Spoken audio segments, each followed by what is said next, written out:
Yeah, warm welcome. It's Andy. It's Freedom Talk Radio, now on YouTube live every Sunday at 1 p.m. Eastern, 6 p.m. UK time.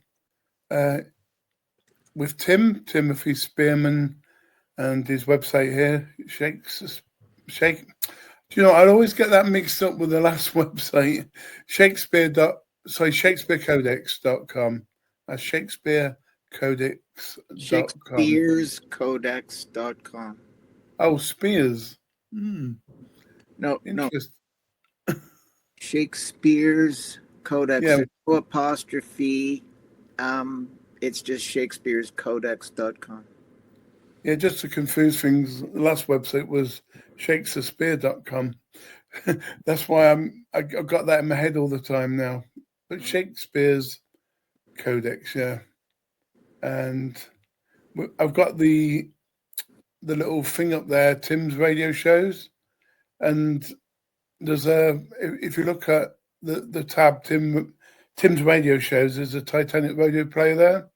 And we're going to be talking today about the Titanic disaster. I'm just going to start getting the slides ready. Don't forget ftjmedia.com. Look for Freedom Talk Radio, and if you fancy donating, you can, or you can just buy us a coffee, and that's there as well. Right, Tim, first slide.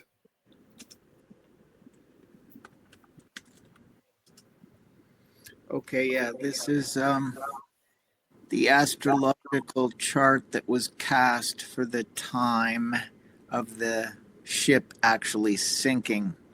Now take a look at that chart. I just find it visually extremely interesting. This is what we call an event chart. And with an event chart, you just simply take the date, the time, and the location of the event, and it produces the chart details related to the disaster. And so what I find very interesting is if you look at the line of the ascendant to the descendant drawn across the chart, it shows what appears to be a sinking ship going down bow first. Well, now that's just the configuration of the lines and points drawn to the different planetary aspects in the chart, and it produces a diagram that actually looks like a ship, and the ship is sinking bow first.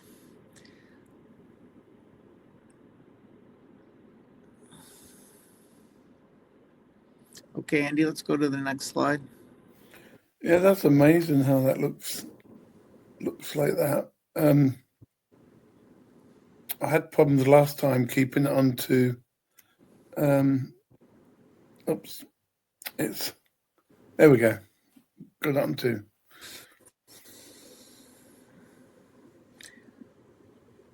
And this chart again shows the sinking ship. I don't want to go into the planetary aspects and the analysis because the astrology aspect of this disaster is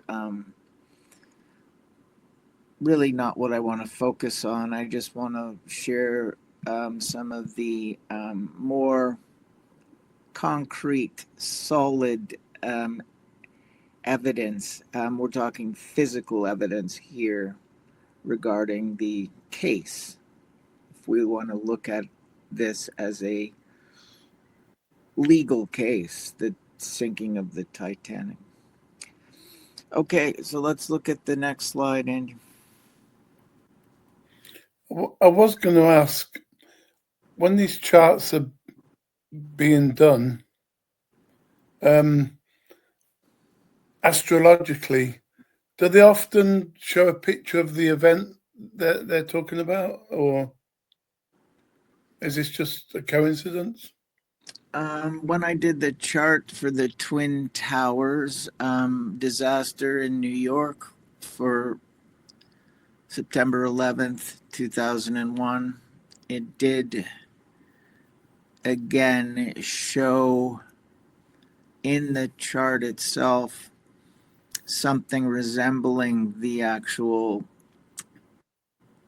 physical location, the Twin Towers. So it sometimes happens that way, yeah. Well, Now that's a picture of the Carpathia, which was a rescue ship that was dispatched to the scene of the disaster, and it is laden with the ship's lifeboats and survivors. Now, people think it's the Titanic that sank. It's not. It's the sister ship, the Olympic. The two ships were swapped, and there's a good reason for the sleight of hand. It's insurance fraud on one level. The Olympic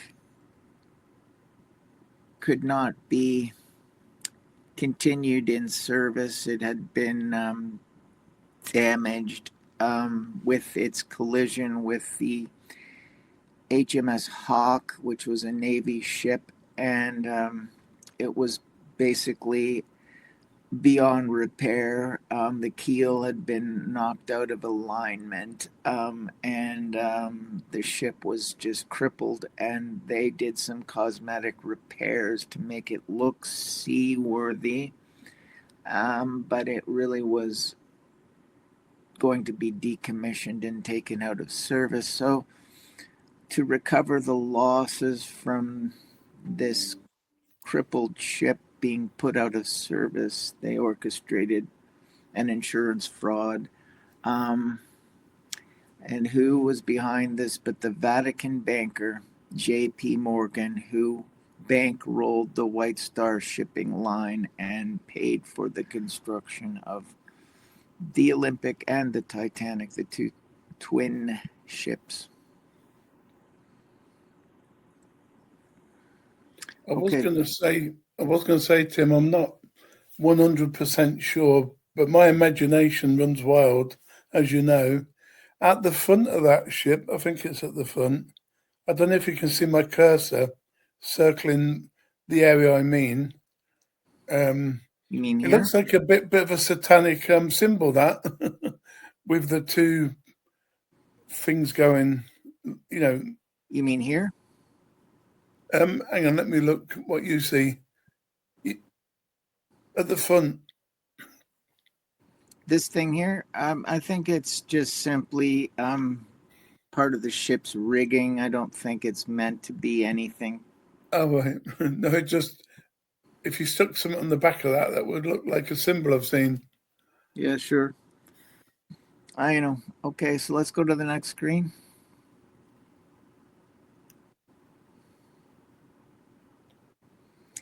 Captain Edward.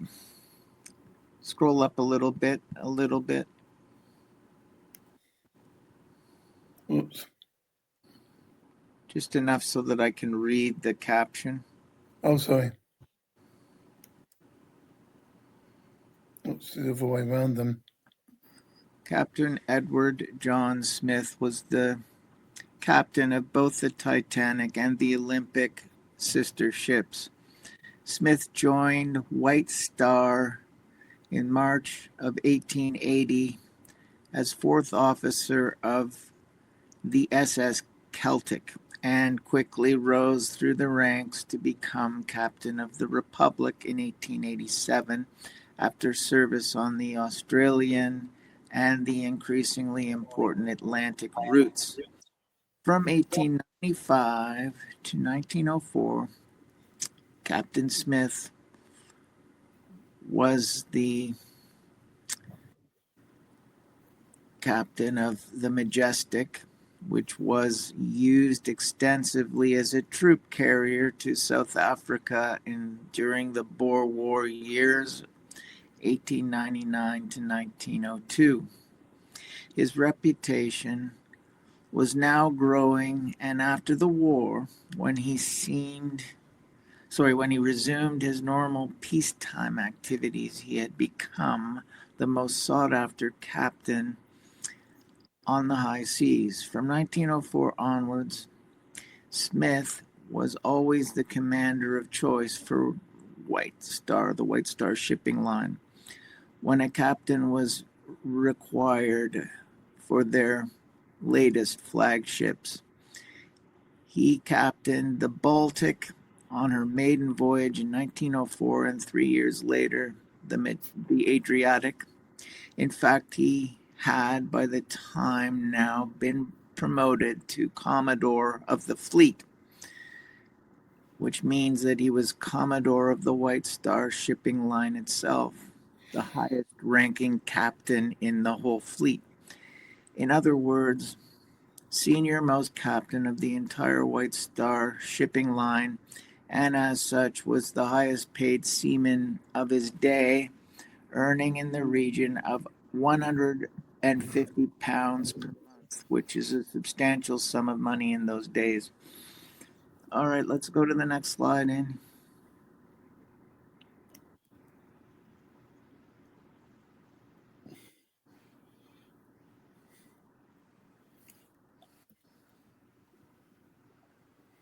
Thank you for blowing it up because I couldn't read it. However, Smith's career had not always been as auspicious as we are perhaps misled to believe. There were a number of incidents throughout the blighted period of service that we have on record for this captain. And these are just the more serious among those accidents or incidents. January 27th, 1889, commanding the Republic, he ran aground off Sandy Hook at the entrance to New York Harbor, causing a furnace flue above one of the boilers to fracture, killing 3 crewmen and injuring 7 others. Now, when you think of the name Sandy Hook, we know we had a school shooting in Connecticut at a school in the location Sandy Hook, right? And so it's an interesting name. I don't really think there's any connection, but it's just, it's in the public psyche because of that school shooting. Okay, 16th of February, 1899, in command of the Germanic, the ship capsized in New York Harbor due to excess ice buildup on the rigging and superstructure.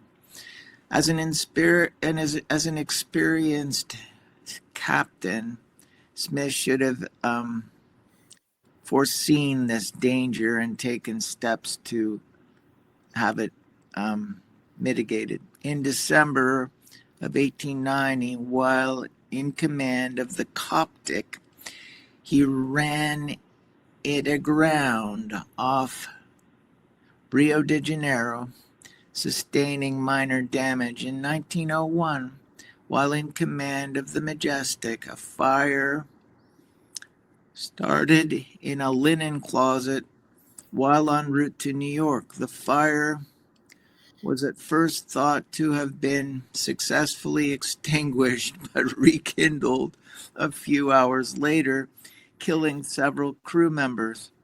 Smith later denied any knowledge of the incident. On November 3rd, 1906, while in command of the Baltic, fire broke out whilst in Liverpool docks. On November 4th, 1909, while in command of the Adriatic, Smith ran it aground at the entrance to New York Harbor. In June of 1911, while in command of the Olympic, Smith wrecked the tugboat, the O.L. Hullenbach, in New York Harbor on her maiden voyage. Now, that's quite a litany of seagoing accidents, and to be the captain in charge of in each case, the finger must be pointed at Smith. Now, normally, one seagoing accident would be enough to have a mariner's license revoked from the captain in question. But he had a litany of these accidents and no problem, completely overlooked, completely whitewashed.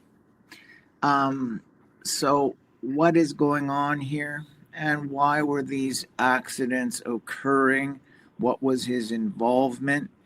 Clearly negligence.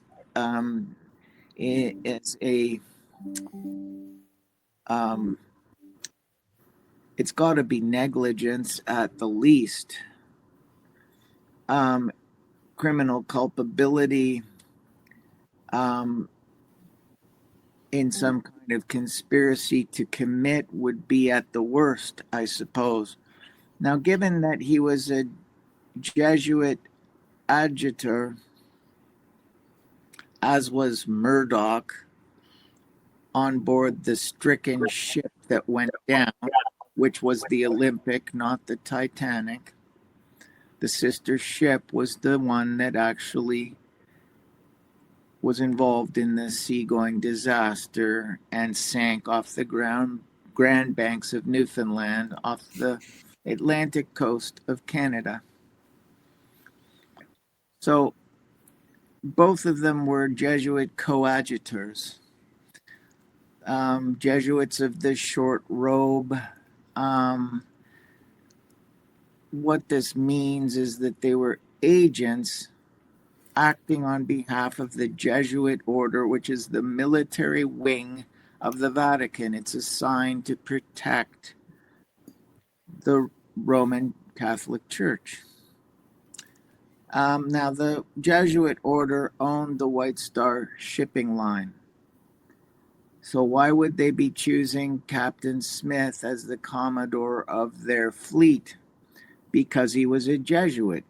Quite simply, that's the case. Now, how many of these so-called seagoing accidents were staged for some prescribed purpose, like getting rid of unwanted cargo, in particular unwanted human cargo? How many of these incidents were staged in order to orchestrate a disguised homicide?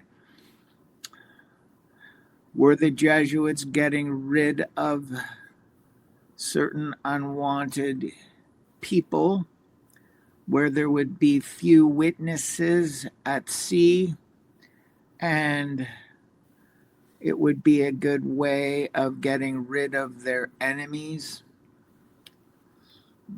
the enemies of the church, or certainly the enemies of the Jesuit order? I would say that in the case of the so-called Titanic disaster, there is strong evidence that they wanted to get rid of certain unwanted cargo. There were 55 cancellations before this ship set sail. There were two factions on board of elite globalists. One of them were the Illuminati-connected contingent that wanted to found the world government according to its agenda, the New World Order. And the other faction were a more human-friendly group. And unfortunately for them, they all perished in the disaster, while the 55 cancellations were of the other faction who canceled at the last minute and made sure that they were not on board because they knew full well what would transpire during this seagoing crossing to New York. And the other three men that were of crucial importance on board the ship, who were forbidden from boarding a lifeboat, ostensibly because of the women and children first law of the sea provision, they were at point blank range, held by Captain Smith himself, who was holding a revolver, and told to back off, back off. You're not boarding those lifeboats, women and children first. Now, given the importance of these men, John Astor, Isidor Straus, and Benjamin Guggenheim, two of which were U.S. congressmen, and one of them being very well connected, and all of them being staunch opponents of the Federal Reserve banking bill, which was passed the very next year in 1913, there was a need to see to it that these men did not survive. And given their importance as U.S. officials, I would think the normal protocol would be that seating would be reserved on board a lifeboat for them because they represent the national security of the United States because of their high position and importance. But they were forbidden from boarding the lifeboats and they died on board the ship. Now, John Astor tried to bribe his way on board a lifeboat, and I guess he approached the wrong seaman, because when he tried to do so, that particular seaman shanked him. His body was found and recovered by some Newfoundlander salvage operators, and it was lacerated with wounds, and the official report stated that the chimney flue must have exploded at some juncture in the disaster, and shrapnel from the exploding chimney must have caused these wounds. That's a cover story. No, the man was stabbed repeatedly, several stab wounds by this crew member on board the ship.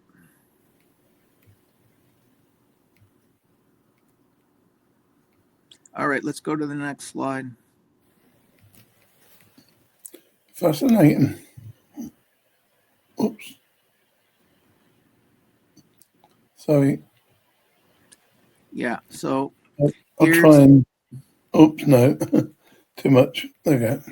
There you go. So these are more of the shipping disasters. On the 20th of September, 1911, again in command of the Olympic, when it was involved in the disastrous collision with the HMS Hawk, the Navy ship, both ships were severely damaged. In the case of Olympic, it was irreparable.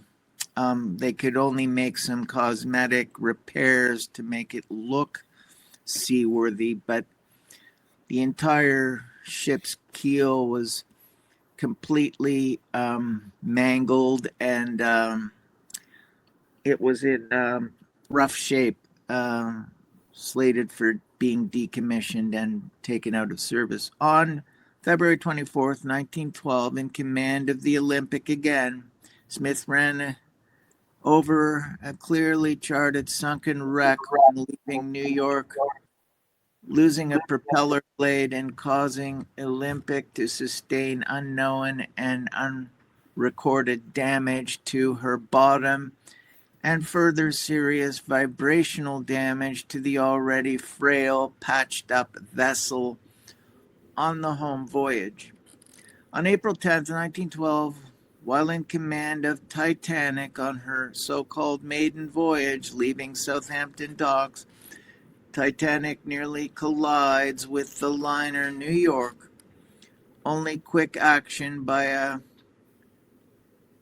tugboat captain saved the situation. The two ships missed each other by a matter of a few feet.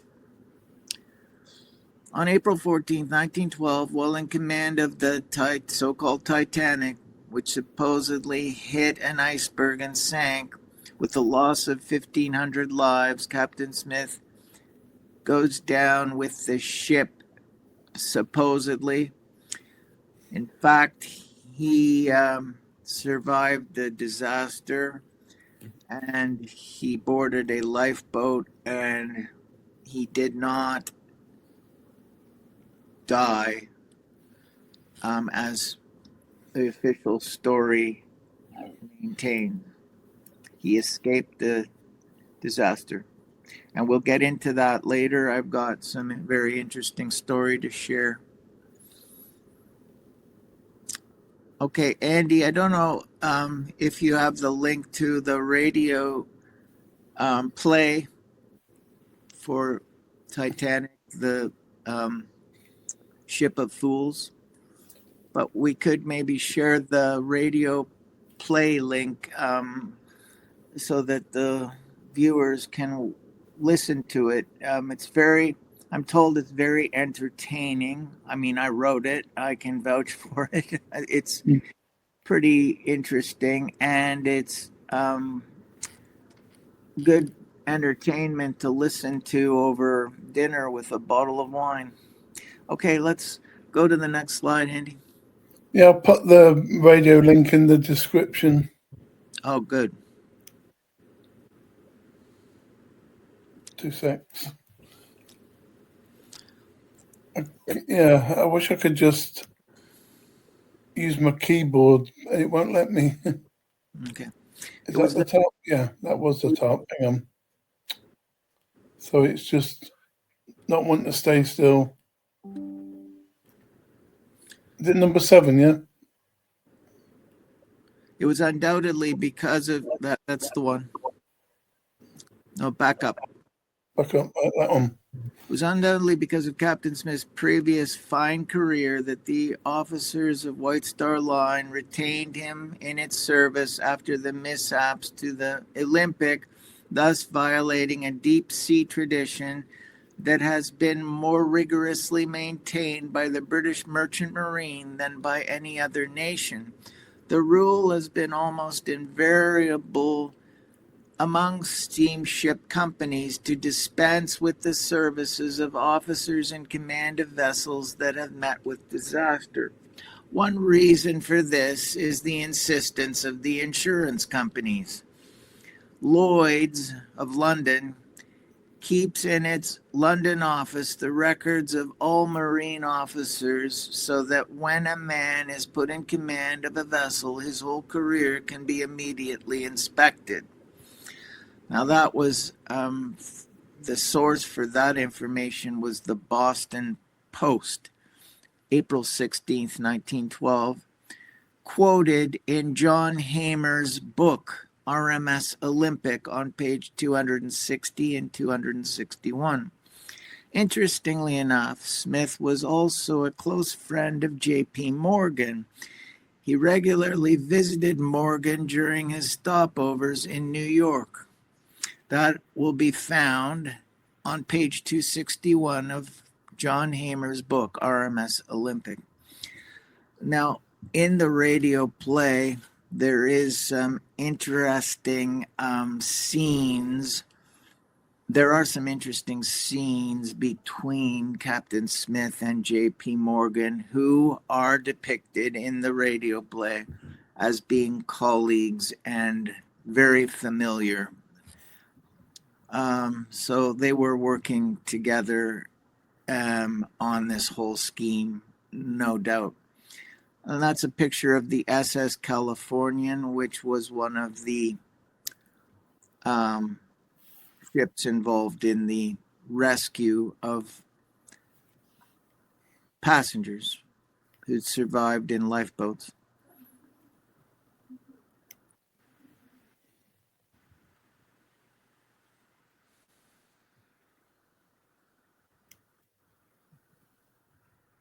Okay, what's this slide? Okay, whilst he was driving, Sorry. Let's go back up. Right there. No, down one. It's playing. It's a long story. Whilst he was striving to free collapsible lifeboat B, the junior wireless officer, Harold Bride, saw an officer who he claimed was Smith jump into the ocean from near the bridge just as the final descent of the liner into the abyss commenced. This story was also corroborated by first-class passenger Mrs. Eleanor Widner, who was in lifeboat 4 at the time, which just happened to be the closest one to the ship. And again, the source for this information is John Hamer's book, RMS Olympic, page 261. Now, I've read the book from cover to cover. It's well done, well documented, well researched, really good. And I used it as one of my main sources for my chapter in Shakespeare's Codex, All the World Staged and We Are Merely Played. Lifeboats approaching rescue ship Carpathia are shown in the image here.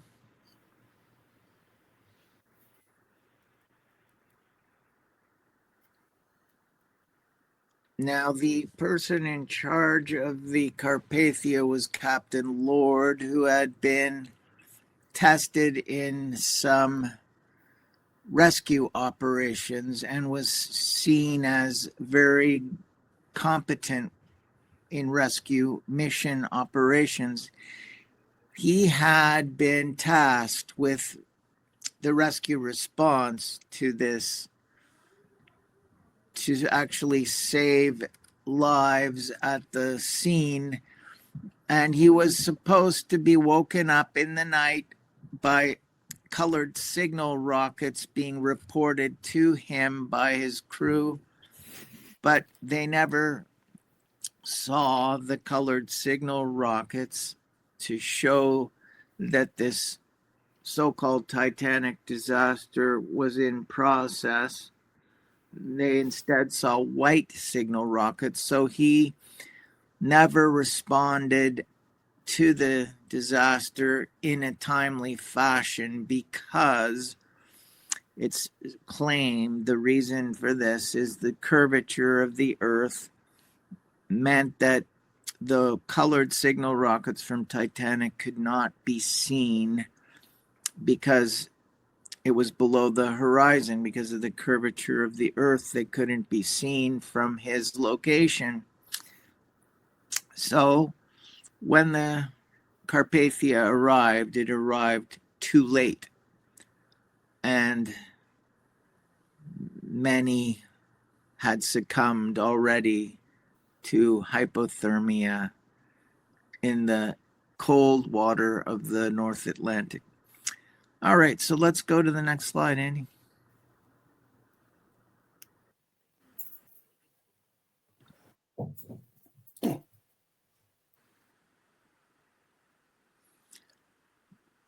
So in the Washington Herald on the 21st of July, 1912, it was reported that in Baltimore on July 20th, 1912, Peter Prill, a wealthy retired mariner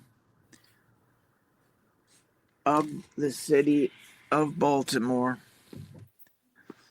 who was a shipmate of Captain Smith of the Titanic for 17 years, declared that on this day, July 20th, 1912, he saw Captain Smith in Baltimore and talked with him. He said he met him on the street on Thursday and accosted him, but the commander brushed by him impatiently. The next day, he declares he saw him again and followed him around the city to a railroad station where the captain bought a ticket for Washington, D.C. Just as he was about to pass through the gates, Priel declares the man turned to him and greeted him by name. I am on business. Don't worry me, Priel, he said. Be good to yourself, old shipmate, till we meet again. Priel is now under the care of a physician suffering from nervous shock brought on by the experience. His physician declares he is absolutely sane. This very interesting account is depicted in the radio play Titanic, Ship of Fools. And the source for this information is John Hamer's book, RMS Olympic, page 263. Titanic's boats are shown in this picture being lowered from Carpathia in New York Harbor. And by the way, those lifeboats are Olympics lifeboats, not Titanics. And so this is more evidence that the ship that went down is actually the sister ship Olympic.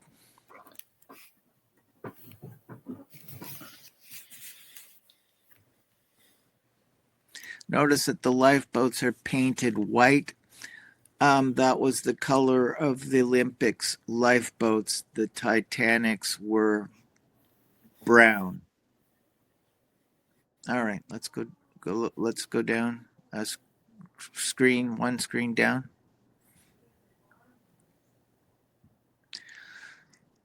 Hidden away on page 95 of the 12th of February 1940 issue of Life magazine, there is a letter from a Charles Wilson of New York, which states as follows. Sirs, 28 years ago, Captain E.J. Smith of the Titanic disappeared in New York. 3 years later, an unknown penniless man, whom local police called Silent Smith, died in Lima, Ohio. The stranger wouldn't talk except to mutter Smith when asked his name. Undoubtedly, he was an Irish seaman. The Rock of Ages was tattooed on his chest. A map of the Pacific was tattooed on his back. His height and weight were the same as the Titanic's Captain Smith. Embalmed by a local undertaker, Silent Smith's body has been kept on display in an effort to identify him. No one has yet been able to do so. The source for this is the book by John Hamer, RMS Olympic, page 264.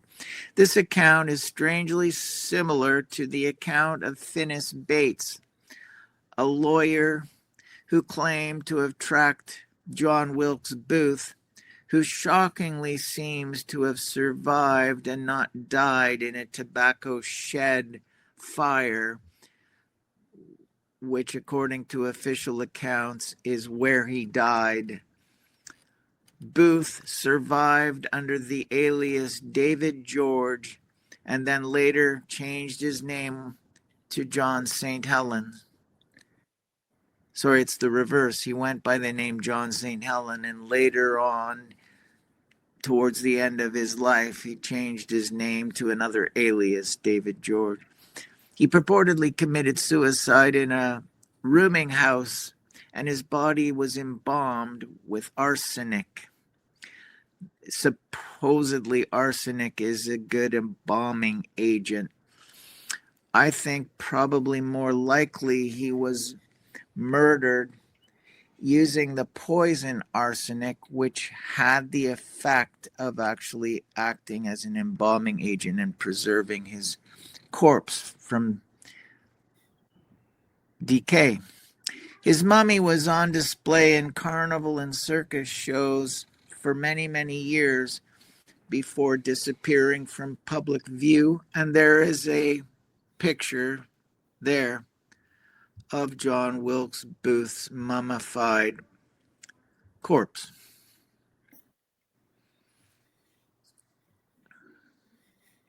Pretty grim, huh? Okay,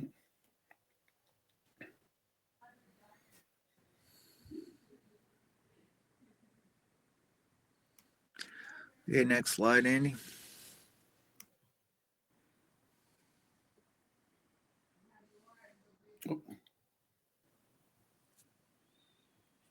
Titanic's guilty Captain Smith about to depart in 1912, shown in this photo. As the Jesuit Francis M. Brown disembarked from the Titanic in returning to the Black Pope's Irish province. Sometimes the Black Pope is referred to as the General. He's the official head of the Jesuit order of the Catholic Church. He took his final snapshots of Captain Smith peering down from the bridge. The eye contact between the Jesuits, they were both Jesuits. This Francis M. Brown, who photographed the stricken ship before its demise, and the death ship's pilot, Captain Smith, both Jesuits, betrayed the oath-bound duty the captain would fulfill. This source is from Secrets of the Titanic, and it's a National Geographic issue from 1986. Okay, there's this. That's Captain Smith. They're featured over to the left from the bridge. Okay, one slide down, Andy.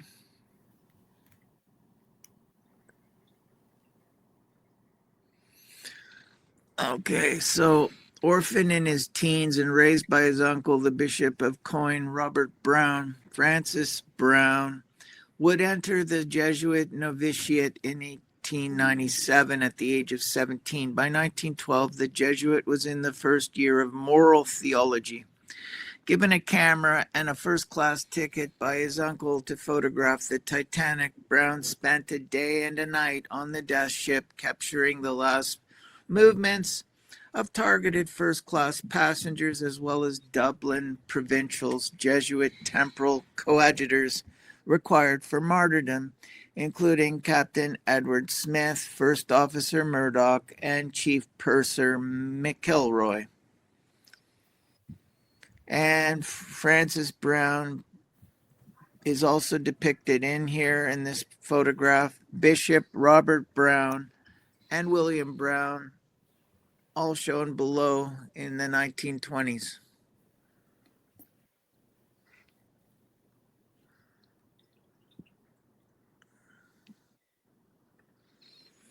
Okay, let's go to the next slide, Andy.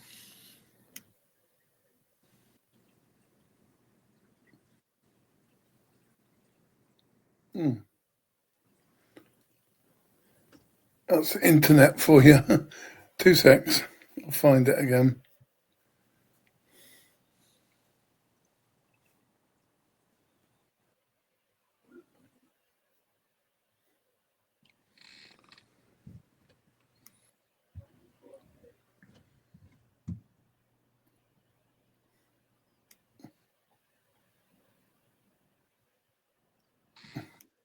I'll go up. Oops. Yeah, there you go. Morgan Robertson, a Jesuit priest who lived from 1861 to 1915, wrote a small book entitled Futility, which was published in hardcover by the firm M.F. Mansfield in 1898. This book is remarkable for the fact that it details a large ocean-going passenger ship that strikes an iceberg in April in the middle of the North Atlantic Ocean on its maiden voyage to New York and sinks. It was published 14 years before the shipping disaster. This is an example of what has been called predictive programming and prior planning, in this case by the Jesuit order. Titanic survivors disembarking from the Carpathia are shown in the photograph below.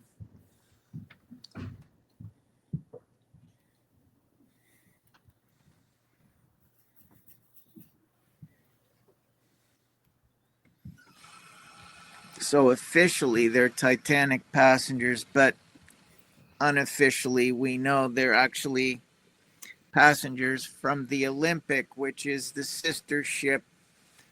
And the Titanic is not the ship that actually sank, but the sister ship Olympic, in fact. Here are some of the parallels between the book and the actual event. Both the Titan, depicted in the book Futility, and Titanic were British built and of steel construction. Titan measured 800 feet. Titanic measured 182.5 feet. Both have really the exact same name, since it was common for the White Star ships to actually have an IC suffix at the end. So Titan would be Titanic. Titan considered indestructible. Titanic described as being almost unsinkable. Titan maximum speed 25 knots. Titanic 24 knots, perhaps 23 knots. Both sank after supposedly hitting an iceberg. Both described as being the world's largest luxury liner, the largest craft afloat, and the greatest of the works of men ever conceived, a masterpiece of design and engineering. Impact is on the starboard side in each case. Both sinkings take place on this so-called maiden voyage. The times of impact are both within minutes of midnight.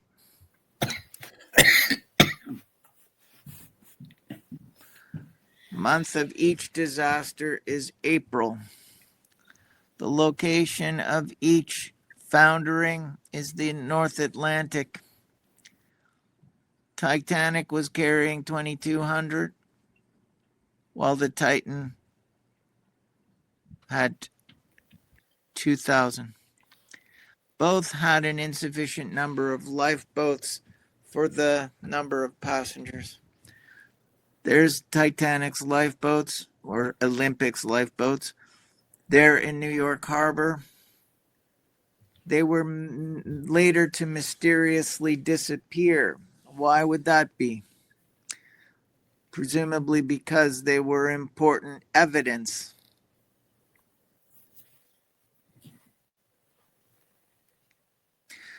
So in many of these huge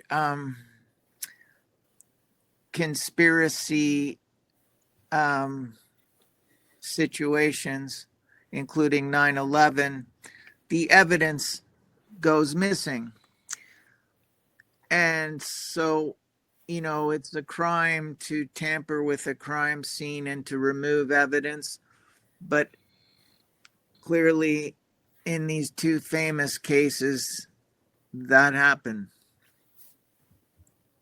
The theory that the Olympic and Titanic were switched, and that the ship lying at the 12,000 foot level of Newfoundland's Grand Banks is actually the Titanic's sister ship and not the Titanic, as believed, is supported by the following facts. Photographs of the Titanic taken on April 10th, 1912 in Southampton show hull plates which appear as faded and discolored as those of a ship that had been to sea for over 12 months.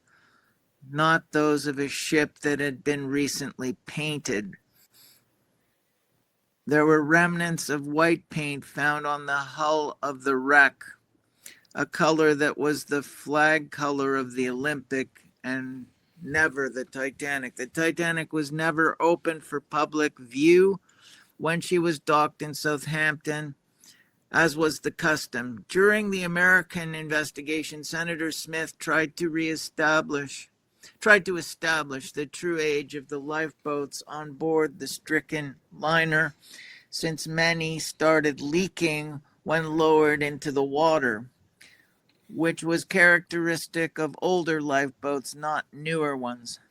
In addition, the lifeboats lacked lanterns and other equipment, which was uncharacteristic of a ship on her maiden voyage. A conversation took place on the MV Caliga, an Australian vessel in 1971, in which a man claiming to be a surviving crew member of the Titanic stated that when he boarded the ship in Belfast, he heard rumors that the Olympic and Titanic had been switched and that the truth about the disaster had been covered up.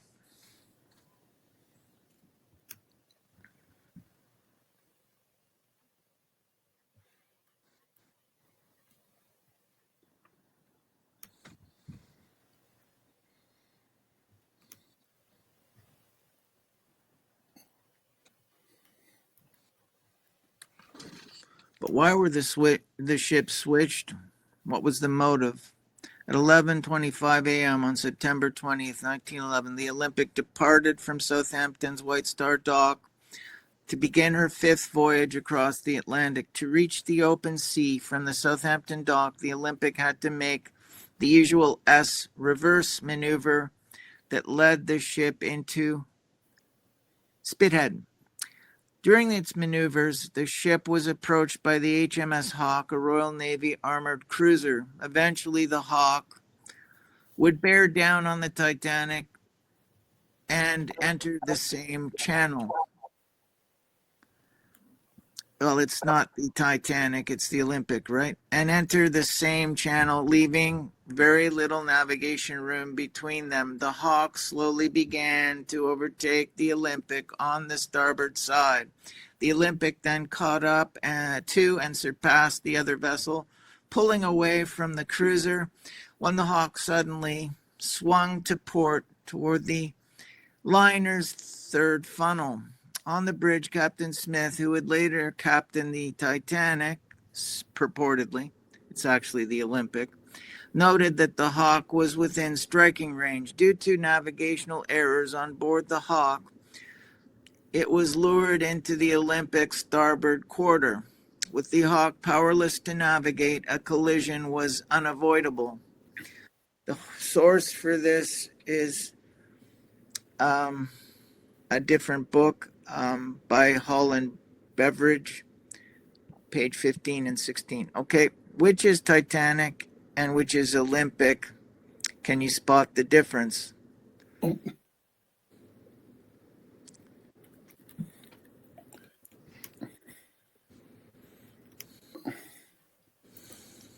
Sorry, Tim, it's a bit of a... Is that not the one though?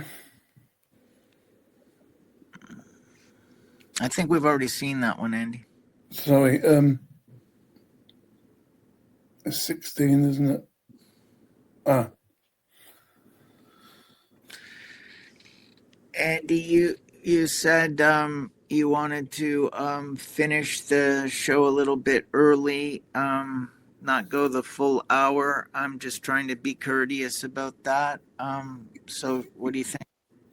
Yeah, no, this would be a good time, and we can always, and we'll join both shows up. We'll complete this one next week. We'll put them both together as if it was just one show. And yeah, the radio play is on this website, which is your website. There's a tab there Titanic radio show. But we'll put that at the bottom as well of the show as well, so everyone can find it. All right, Jim. Nice to talk, and we'll do Thank part you. 2 next week. All right, brother. You have a good rest of your day. Take care. Yeah, thank you.